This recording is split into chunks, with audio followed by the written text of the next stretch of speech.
Hundreds of protesters packed Seattle City Hall on Tuesday night, demanding the mayor's resignation and police reform. They're echoing the sentiments of the family of George Floyd, an African-American man killed by white police officers. People of all backgrounds, genders, and races have come together to demand change. Honor them, honor George, and make the necessary changes that make law enforcement the solution and not the problem. Hold them accountable when they do something wrong. Teach them what it means to treat people with empathy and respect.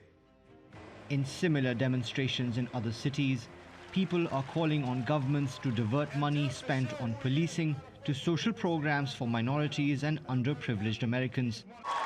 If Black Lives Matter, then don't have our public school system having classrooms with all white students and no black students. If Black Lives Matter, then let's make sure that is a quality healthcare system so my mother can get the same medical care that other mothers can get. This is not just about policing. This is about pushing an agenda that says, get your goddamn knee off our necks in every area of life that we have lived. For years, activists have been campaigning for an overhaul of the US criminal justice system.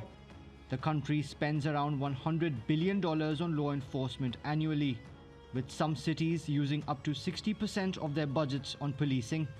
Activists say nurses and mental health experts, not police, should be dealing with some issues like drug overdoses. Cities like Eugene, Oregon, Austin, Texas, and Camden, New Jersey have already reduced their reliance on police and are spending on community-based public safety programs. Officials in Minneapolis and Los Angeles say they're considering similar measures. Our commitment is to do what's necessary to keep every single member of our community safe and to tell the truth that the Minneapolis police are not doing that. Our commitment is to end our city's toxic relationship with the Minneapolis Police Department, to end policing as we know it, and to recreate systems of public safety that actually keep us safe. But some experts say spending less on police won't ensure an end to police brutality. They point to illegal arrests and killings by law enforcement in cities that have launched community safety programs. President Donald Trump says the solution is weeding out bad cops, not shutting down police departments.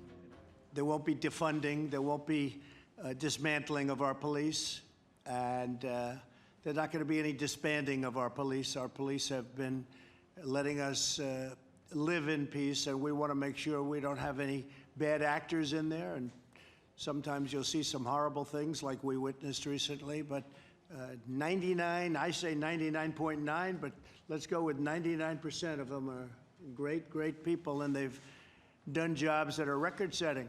Republican senators have also launched a bill opposing any spending cuts for law enforcement, pitching Washington against local administrations at a time when a unified response is needed to end racial injustice. Mobin Nasir, TRT World. Let's get more on this now with Carole Boyce-Davies from Ithaca in New York. She's Professor of Africana Studies and English at Cornell University. Welcome to Money Talks, Carole. Now, council members in Minneapolis, where George Floyd was tragically killed by police, have recently announced a commitment to disband the police department there in favour of community-centric programs and public safety efforts. Why is defunding the police such an important step in addressing racial inequality in the United States? Well, first of all, we are so pleased that this unfolding in this moment, totally unexpected. And I think we still have to link it to COVID, where people saw amazing inequities in terms of who was able to leave and be in quarantine and who still had to work, who was vulnerable, how many people died, and so on. But I think there's a context. That long context in which policing has been directed largely at Black and Brown communities, indigenous communities as well, of course. And the information that we have studied so far in texts like Michelle Alexander's The New Jim Crow make a direct link between aggressive policing and mass incarceration, whereby the U.S. now has over 2.3 million people incarcerated, the largest incarcerated population in the world, led by aggressive policing of Black and Brown peoples mostly. And in Michelle Alexander's book, she talks about fishing expeditions that police go on just to sort of collect and round up more people who would end up being introduced into that system. So that history of enslavement, which led to creating a police force, the president mentioned that the police take care of us. Who is the us? There's a difference in terms of how policing is directed to Black and Brown communities and how it's directed to white communities. The policing then is designed in the United States to protect white populations and to protect white property, which is largely owned again by that part of white society. So in my view, defunding and listening to a lot of the work that has taken place on this, there has to be a kind of disaggregating of putting all the emphasis on a certain kind of addressing of public safety. And I am suggesting, I'm sure many people also are suggesting, a 3-tier level at least, whereby armed robberies and other crimes of that nature in process can be directed directly at police who have that capability to respond.